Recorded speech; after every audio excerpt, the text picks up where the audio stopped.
Southwest Germany is where Annelie Schmittel grew up, close to the Swiss border. And believe it or not, it's an area that's not entirely well-versed in American professional sports. But here she is now, ready to start the next chapter of her impressive career with the 76ers as the team's vice president of player development after a successful stint with the Oakland Raiders. The makeup of this organization is so incredible, and just to be a part of it and soak it in and help shape it in a small way, that's what I'm excited about. We'll talk about this new role and why in today's world, what's happening off the court is sometimes just as important as what's happening on it. There's so much more than the season. There's so much more than the game. We really want to make sure that we support the players 365 days, 24 hours a day, and that they have a support system that addresses the different facets of their lives. 76ers Vice President of Player Development Annelie Schmittel, our guest on this episode of The Broadcast. How are you doing out there, 76ers pod people? Brian Seltzer saying hello. Things are relatively good in Sixers land right now. No Wednesday's game against the Washington Wizards did not go the team's way, but prior to that, the squad had rattled off 4 straight victories to start the brand new calendar year in 2019. We've got some really strong all-star bids being made by Joel Embiid, who as of the second round of fan voting was number 3 among all Eastern Conference frontcourt players. That, at this point in time, would be good enough to get him a starting nod. Ben Simmons, Jimmy Butler also performing well in the fan voting, which will continue through January 21st. So if you have not yet cast your ballots today when you're listening, you can do it once a day. Go to nba.com/vote. You can Google 76ers or Google any one of those 3 players' names and cast your ballots in favor of the 76ers All-Star candidates. Really looking forward to hearing from Annelie Schmittel on this episode of the podcast. She was announced as the Sixers Vice President of Player Development, a brand new position in the front office on the basketball operations side on Monday, January 7th. So we'll learn some more about her very interesting and distinct background, and how she plans on bringing a variety of different facets of the player experience and 76ers organization together. I think you'll find out that it is something that from a logistical and holistic standpoint that has a lot of value and a lot of benefits. A reminder that before we get started to please subscribe to our podcast feed. If you have not yet done so, we're on Apple Pods, SoundCloud, Google Play, Stitcher, Pocket Cast, TuneIn, just about all your favorite podcasting platforms. Just type in Sixers Podcast Network. That will take you to our pages and sign up right then and there. Right as the 76ers were passing the midway point, crazy that we're even talking about that, of this current season, an important announcement was made that the team is going to be bringing on a new vice president of player development. In fact, the organization's first vice president of player development, and that is Annelie Schmittel. Her position sounded really cool on paper when the press release came out, but wanted to hear straight from the source what this new role with the Sixers is going to entail. So here's our conversation. It is great to have the opportunity to sit down with the 76ers' new Vice President of Player Development, Annelie Schmittel. Annelie, first of all, welcome to the 76ers. Thank you so much. I'm so excited to be here. So there's a lot to unpack. The position sounds really fascinating and compelling, but I think it's really intriguing that you're joining the organization literally at the midway point of the regular season. The team finished 41 games. Your hiring was announced. So I'd just love to hear what your thoughts are right now, your excitement level about coming in at this stage of your career and also the evolution of the organization. I mean, this is obviously a great opportunity to join this organization. It comes at a great time. It comes at a really busy time, so the transition into the job is certainly hit the ground running mentality, which is awesome. You know, it's exciting. I was really ready to be in Philadelphia. I've known for a couple of weeks now that we were moving out here, and then just finishing the season with the Oakland Raiders, and then coming out here and joining the organization to do this job. It's been nothing short of exciting, to be honest. It almost seems like you hit the ground sprinting, not hit the ground running. Like, tell me about this. We were saying that you landed in Philadelphia on Saturday and then went to the game against the Dallas Mavericks that night? Yes, so on Saturday, I think our plane arrived at 4 p.m. We left 6 a.m. California time and then landed 4 p.m. Eastern time and dropped off our bags real quick, hopped back into a car and went straight to the arena to catch the game that night. And then Sunday kind of worked out my jet lag, and Monday morning, bright and early, arrived at the training facility and have been going strong ever since. So there seems like there are multiple layers to what you're going to be doing with the 76ers. Why don't I start with that, and I'll hear from you how you describe your position, what you're going to be overseeing and responsible for. Then I guess the follow-up to that is, like, how do you just jump in? But let's start first with hearing what you're going to be overseeing and doing for the team. Okay, so the VP of Player Development role really boils down to the Sixer wanting to continue to be at the forefront of having the best experience for the players and their families and the staff in the NBA. That's really what it boiled down to. And so my role was to create this synergy between all the departments that the organization already had. So if you think of them as individual components, pieces of the puzzle that were doing really, really, really great work, and there needed to be some synergy between them because each individually have such a high level of expertise, and the way they work with the players is really unique, and they influence their development both on and off the court so much.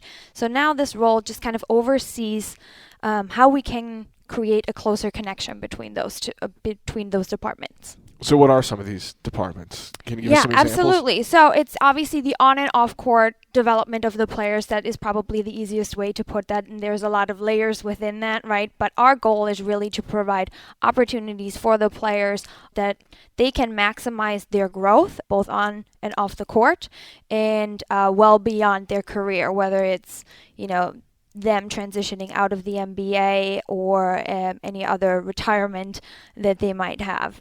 So that's really what we're here to do, is create this experience for them and surround them with the best network of support that we can possibly give them.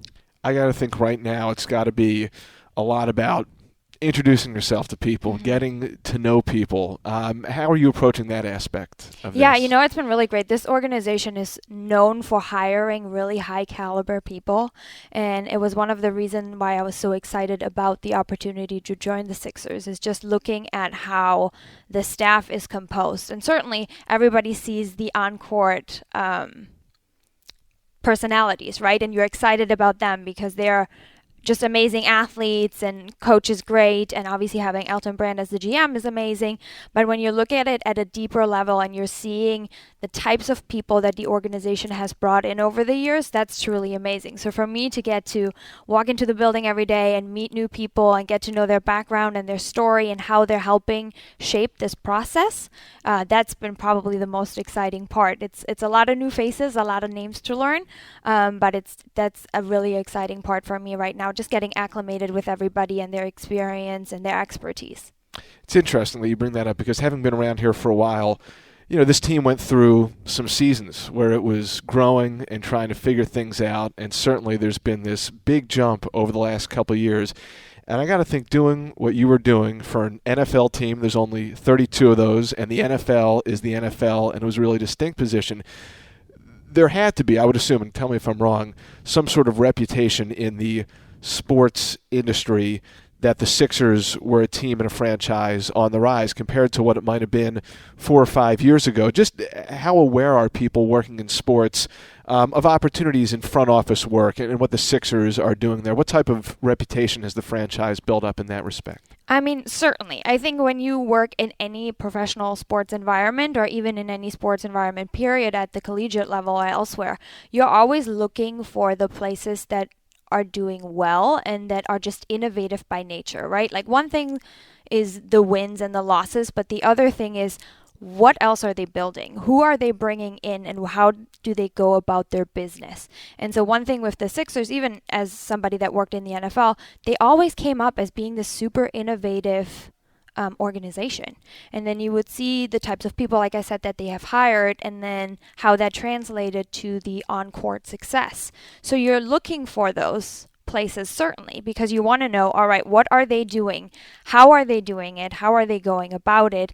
And is it something that you can adapt best practices from in your role, whether you're in the NFL, whether you're in the NHL, you're at the collegiate level? You're always looking for places that can, give you insights in how to do it better. Regardless of what was happening on the court with this team, going back to the beginning of Brett Brown's time here, it always seemed like there was an emphasis on doing things the right way, establishing a culture and a set of tenets to follow.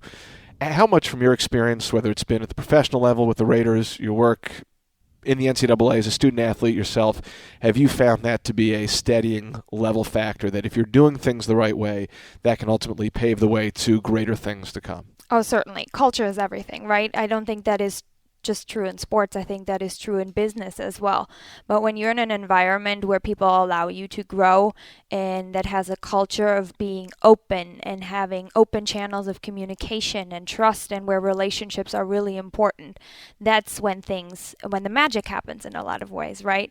And so we are fortunate that we're in an environment where when the magic happens, it results in wins.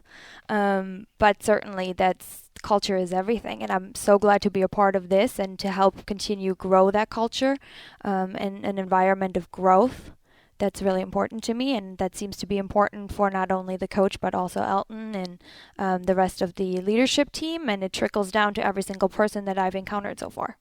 That kind of brings us to the core of your role and your position here now. Well, why do you think in this day and age, first week of 2019, this type of position is important, particularly in respect to professional athletes, what you're going to be doing, making sure that all aspects of their life are taken care of and overseen and looked out for? Yeah, I think when you're looking at sports and you're considering athletes, all you really often see and are aware of on the outside is when they play games, right? And you're aware that they have practice and they have meetings and film study and things like that. But there's so much that goes into the day they step on the court. So there is people involved that most people don't have an understanding or know about. There is time involved that most people don't understand or have knowledge of, because of course it's not covered by anybody, right? We're interested in the on-court success and the game and the practice, and that is really important, and what the coaching staff does. But there's so much more than the season. There's so much more than the game. We really want to make sure that we support the players 365 days a year, 24 hours a day, and that they have a support system that addresses the different facets of their lives. Working for a team, you get lucky. You get to see some of the things that happen behind the scenes that, I think back to my time as like a true sports fan when I was younger. You're right. All you pay attention to is like, well, these guys, there's fame and there's prominence and there's financial perks that come with being a professional athlete. But, just the last couple of days, you have one guy on the team who picks up and goes to China, another guy who's playing down in the G League, he gets his first type of NBA deal. I mean, there's constantly things that are happening. I mean, you yourself, you pick up and you move across the country into a new place, you hit the ground running, you got to figure out where to live, you got to get health insurance. I mean, these may sound like trivial things, but they're also like, if you look at your own life, I mean, these are vital to your well-being, your holistic well-being, I would think. Right, definitely. My mentor used to say the only constant is change. And I think when you adapt that mindset of being ready for whatever is coming at you and having a support system that can support those transitional phases, that's when a person becomes successful, whether they are athletes, whether they're you and I, or anybody else working a different type of job. You just have to be prepared for all the changes that are happening, and life happens. I say this often, life happens to you and I, and it happens to professional athletes. The challenges are often similar, whether you have, a quote normal job or you are a professional athlete. Certainly the income is a little bit different, but you're still dealing with family dynamics. You're still dealing with financial challenges. You're still dealing with pressure in a lot of ways, athletes more so than the average person, of course.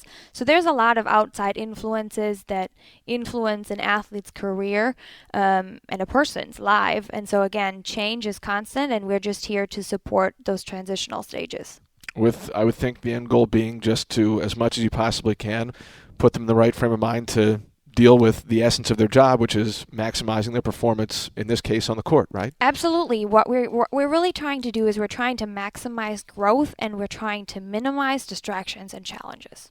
that's probably the easiest way to look at it. In reading some of the footnotes of your bio, you're from Germany. You came to the United States for a bit, went back, then went to Winona State, which is southern Minnesota, close to Wisconsin-ish in Iowa? Correct. You ran track and field there. Was that the only sport that you played in your life? You were always a track and field athlete, or what sports did you play? I played a lot of sports growing up. So I grew up on the Swiss border. So snow, mountains, that's kind of my backyard. So I was actually a downhill skier. I ran track and field. I tried basketball for a short period of my life. I was always involved in sports. Came from a big sports family, just always very active, trying to, get away from school as much as possible at that point in my life and just be active. Was there one experience, whether you had yourself firsthand or that you witnessed elsewhere, that shaped your mind and put you on this path? Because it seems like, reading through what you've done, trying to manage the overall experience as an athlete has been a pretty consistent theme. Yeah, absolutely. It's actually funny. I sometimes look back to how I got started in this. Of course, being an athlete myself helped because I understood what it's like to have injuries. I understood what it was like to, from one day to the next, lose the one thing you identify with the most, which is being an athlete. If you've done sports your entire life and you play in college or you play at the professional level. And so I try to track it back to like that one moment, and that one's hard to pinpoint, but I think my now husband, we met a long time ago in high school in the United States when I first came, and he was a really talented football player. And he sustained a severe injury before going to college and wasn't allowed to do contact sports anymore. So seeing him firsthand go through that transition of when something drastic happens and you lose the one thing you love the most so fast, that I think became the catalyst of me to help athletes really deal with those types of transitions. And so that influenced, me helping my track and field members to think about, all right, what other than sports am I? It influenced me being a student athlete advisor to focus on academics, to focus on professional growth of student athletes. It kind of led me to that path of player development in a lot of ways. And it led me to the University of Florida, where I got to work with an incredible amount of different athletes and student athletes. You have everything from softball players to Olympians in gymnastics to swimmers to, of course, the football and the basketball players. You have first-round draft picks, and you have those that are competing at the Division I level but won't be professional athletes following their collegiate careers. So it just gives you that deep breadth of experience dealing with different student athletes, different roles, and different levels of competition. Looking back along the way, you focused in crisis communication in sports for your PhD. Can you give me an example of crisis communication? It's honestly, it could be anything, right? It's the little things like athletes tweeting something that they probably shouldn't have said, and it could be big things. One of my research studies was on the bullying scandal at the Dolphins. So it's looking at those different crisis moments, per se, in sports that happen with athletes and how the athletes respond to it, and also how fans respond to those incidences. It could be anything. It could be a fight at a bar. It could be a tweet. It could be steroids. It could be a conflict with a coach. There's so many different things that you can look at, and that's what was fascinating to me, is just looking at how do fans respond to those things, and does winning influence how fans perceive those incidents? That was actually what my dissertation was about. Very cool. Very cool. How did the Oakland Raiders opportunity come up? Well, I'd always known ever since I was in my master's that I had wanted to work in the NFL. I don't know why. I came from Germany. I didn't know much about football, but when you live in Wisconsin and then Minnesota for a while, football seems to be king, at least there. So I knew I wanted to work in the NFL, and along the way, I often got told, look, those roles are so infrequent. Usually there's one person at each team. It tends to be a former player, and 99% of the time, those are males in that role, in that particular role. So most people probably would have been discouraged to hear that, and I just always knew there is a place for females in this environment. There needs to be diversity of thought when it comes to professional sports. And so I kind of just, at the University of Florida, started to connect with people that were in this athlete development world and got connected to people at the Jaguars and people at the Tampa Bay Buccaneers. And when my time at Florida was done, the stars aligned and the Oakland Raiders were hiring for this position. And what is really, really amazing about that opportunity at the time was that sort of the OG of player development in the NFL was the director of player engagement for the Oakland Raiders. So he is a person that has worked in this field for 20-some years. Who's that? Lamont Winston. So he was my boss at the Raiders, and he came from the Kansas City Chiefs before that, spent 17 years there. So he has just this wealth of knowledge about athlete development and player programs and dealing with the challenges that come along in an athlete's life, because he's seen literally everything. He's been doing this for 20 years. So for me to be able to go there to get an opportunity to have somebody that believes that there's a need for women in this space, that was incredible. So I owe a lot to him. I owe a lot to the Oakland Raiders as an organization, and certainly had some amazing players that I was able to work with while I was there. I always feel that it's unfortunate to have to bring up the aspect of gender and breaking barriers. Shouldn't be that way. Great to see that it's evolving and changing. But did you find that, was it how selling your idea and you fulfilling that type of role, was it easier or more difficult than what you might have expected it to be when you were trying to break into the NFL? Honestly, I think the breaking in part is always the hardest, right? Like once you're in, it's usually not an issue really at all. And I never had any issues being a female once I was there. I think it's just more so getting people to understand that they should give it a shot and how it can diversify just everything and give a different perspective and how helpful that can be for athletes. So while I was there, absolutely no problems at all. I actually think in a lot of ways it was an asset to be a female in a very male-dominated field, because the athletes, again, they're so used to being around other males, so that when you are one of the few women in the organization, because they want a diversity of thought, they gravitate towards you because they want to have different conversations. They want to have different perspectives. I'm sure that in some ways, just being something that's different, seeing the heights and levels that you've ascended to, that almost commands respect in some ways, I would think, too. Absolutely. It's all about trust and respect, I think, especially in a role like player development when you're trying to build better men and better players in the process. You can't do this job without respect and trust and relationships. I think those are sort of the key ingredients to this. I don't want to belabor the point. Is it a point of pride, though, for you to be a woman in this role, to have gotten to where you are in the field? It's really cool here that at the Sixers you can ask a lot of different females that question, because there are lots of females in leadership roles, and I feel like everyone has a different opinion. Again, I feel like it's almost cliched and easy to ask a question like that, but also it's probably, it is part of the story. It is. Obviously, when you're taking the job, you almost don't think about it because you're just so excited about getting it and getting started and getting going and working with the guys and making sure that the vision that you had coming in comes true. And then when it gets announced, it's almost like that's when it hits you, because you're getting so many messages from people. Like the day that my press release was released, the amounts of just messages I got on Twitter and on my cell phone from former students or even athletes that said, you're such an inspiration. And truly, that's not why I do this. But is it nice to hear? Of course, because I think what happens is when you see more women in these types of role, you're allowing younger women or other professional women who want to get there, that it's possible, because you're looking for those types of people while you're trying to climb the ladder, while you're being told no over and over and over again.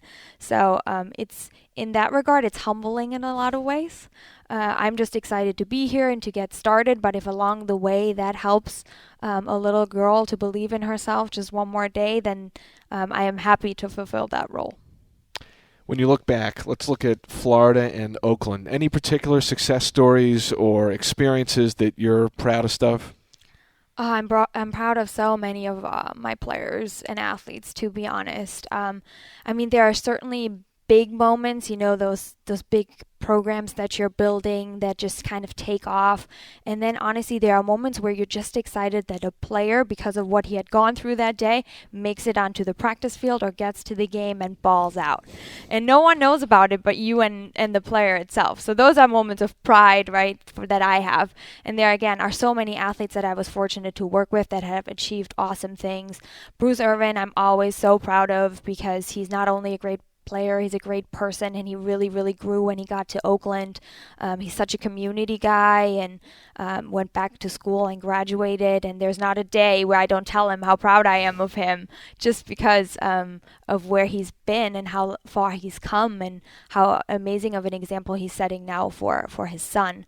And then there is, student athletes who have transitioned into the real world, so to speak, away from sports, and they're doing amazing things. So there is just, there are so many moments of pride for me. I can't really pinpoint too many directly, because looking back at the years that I've been able to work with student athletes and professional athletes, it's truly amazing what they're capable of doing. And if I was able to shape it in a small way, that makes me proud. But looking at their family lives, and if they're doing good, that's amazing. Having them introduce me to their children and such, that's awesome. Yesterday, actually, I was FaceTiming one of my players who just had a baby. And so just seeing him be so excited about his next journey as a dad, like that's what makes me proud, seeing them not just as players but as people. To contextualize some of this in a concrete example, can you tell me about the Raiders family boot camp and what that involved and what that was designed to do, just to give people an example of the stuff that you were working on? Yeah, absolutely. So in player engagement, we tend to try programming that will just take things to the next level, right? And so much of it is obviously focused on the players, rightfully so, but there are these outside influences that we talked about earlier, the support system that a player has, right? And so my boss, Lamont Winston, who I'd spoken about just a little bit ago, and me, we sat down and kind of talked about, okay, what can we do next to really take it to the next level and make sure that our players are taken care of? How can we take care of the rookies coming in and transition them the best way we can? So we have this big transition program for the rookies, right? We take them through different classes and activities and try to transition them into being true pros on and off the field. And so we thought, all right, we give them the expectations, we give them all the drills, all the tools, but are we almost neglecting not including their family members because they're such a big part of this whole experience? And so we decided we wanted to include the family members, and thankful for a great GM who saw the vision and a president who supported the vision, and we were allowed to fly in 2 family members for each of our rookies, drafted and undrafted, to Oakland for a weekend, and we put them through a boot camp. Truly, like it was structured like a normal day in a players live, early mornings, late evenings, meetings, activities, and they got to hear what it's like, what the expectations are, what the time commitment is, how they can really enhance the player's experience or how they can hurt it. We were looking at family dynamics and incorporating coaches and former players and current players into the process. They got to ask the questions that they had that their sons might not have been as forthcoming with, just because they're living in this crazy world at the time. But it was truly awesome, and kind of seeing it throughout the season how helpful it was, fast tracking those relationships and understanding where the players are coming from and why they are the way they are. That was a really neat program that we're really proud of. It's funny, because even thinking about my own family and friends, and this is not to disparage any of them in any way whatsoever, in some ways, the questions about like what you do revolves around the games. Like when the Sixers were down in D.C. the other night, I had a friend of mine who's from the area who texted me right when the game was done, like, you want to come and get a beer after the game? Well, right after the game, there's like locker room stuff to cover. There's then things you have to produce content. Oh, and by the way, you have to get on the plane and come back home. It's like it is so more than just the 4 or 5 hours you might be in the venue that you are either working in or playing at or that sort of thing. And I find that even in something minuscule as the role that I occupy, it's like your friends and your family just. There's so much more that goes into it. They don't always realize that. Absolutely. It's a lot. And you need their support, You need your family support. Athletes need their family support. I've got it pretty easy. I don't know if I need, relative to some of these other guys. All right, as we begin to wrap this up and bring it full circle, what are you most eager to experience, learn about now that you're going from the NFL to the NBA? I mean, there's so much I need to learn, right, at this point, just transferring from one sport to the other into a different organization, a different group of guys. I'm really excited to get to know all the guys well and kind of understand their passions and just the way they kind of tick in a lot of ways, right? And then again, I've mentioned it earlier, the makeup of this organization is so incredible, and just to be a part of it and soak it in and help shape it in a small way, that's what I'm excited about, is just be here, be in Philly, get acclimated with the team's culture, the city's culture, and learn everything that I can from all the people that are around me, because there's such a wealth of knowledge. Is the type of thing where over the course of the next couple of weeks, months, you pull a player aside, introduce yourself, start talking to them, beginning the dialogue? How does that take shape? Yeah, absolutely. I've met a couple of guys just in passing already, and definitely looking to fortify those relationships as we go on. Just get to know them a little bit. It's because sports and their schedules are so crazy, it almost is, you become really good at what we call these strategic bumps. You bump into them at lunch or breakfast or in the hallway just in passing, and you don't necessarily get these deep conversations where you sit down with them for hours at a time, but you gain a lot of knowledge even just having quick conversations in passing. And I think it'll happen organically. It won't be a big presentation and introduction and all of that. So it'll happen organically, and I'm looking forward to it. The same thing with the family members. I've met a few family members already, and they've been great. So definitely that is the part I'm looking forward to. I got to think, too, that 17 players on an NBA roster, maybe throwing some of the G League players as well. I mean, that's got to be a different landscape than what you're used to with the NFL, where you've got 53 guys and practice squad and, a huge staff as well. Yeah, definitely. I come from, in the offseason, 90 players, and then 53 on the roster, 10 practice squad, and then the IR guys, right, injured reserve guys. So at any given time in the NFL, you have anywhere from, I would say, 63 to 90 players. So that is a lot, and to compare it to the NBA, it's quite different. But that should also be exciting, because that means, you can really, really deep dive with some of them, because you just have fewer of them. Awesome, interesting stuff from the 76ers' new Vice President of Player Development, Annelie Schmittel. Thanks so much for your time. Catch your breath at some point, hopefully soon, and best of luck getting started. Thank you so much for having me. Well, obviously, as you heard her describe, Annelie, with a really strong track record developed over the last couple of years between the NCAA and the Oakland Raiders. Cannot wait to see what she brings now to the Sixers. Appreciate her taking some time out of what has been a hectic and whirlwind first couple days in Philadelphia and Camden to do the podcast. Thank you, as always, for listening, and we'll talk to you next week.